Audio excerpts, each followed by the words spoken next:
In today's video, I am going to teach you how to create a team members section in Wix. To begin, open your site in the Wix editor. This is where you will build and customize the section directly on your page. Once the editor is open, go to the left side of the screen and click the plus icon to open Add Elements. This panel gives you access to the different design features you can place on your site, including lists and ready-made layouts that work well for team sections. From the Add Elements panel, select List.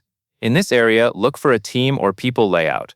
Wix provides these layouts to help you display multiple team members in a clean and professional format without needing to build the section from scratch.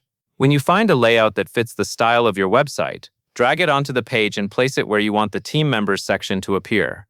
After the layout is on the page, click on the element itself and choose Manage Items. This is where you edit the content for each person shown in the section.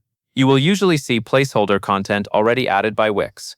Replace that placeholder text and images with your actual team details. For each item, update the name, role description, and any other visible fields included in the layout. As you make these changes, keep your text short and easy to read so the section looks polished and balanced.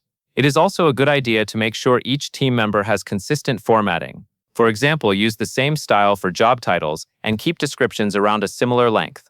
That helps the section feel organized and professional. If the layout includes profile images, make sure the photos are clear and match the overall look of your site. Consistent image sizes and quality can make a big difference in how polished the final section appears. Take a moment to review the spacing and alignment on the page as well, so everything looks neat once it is live.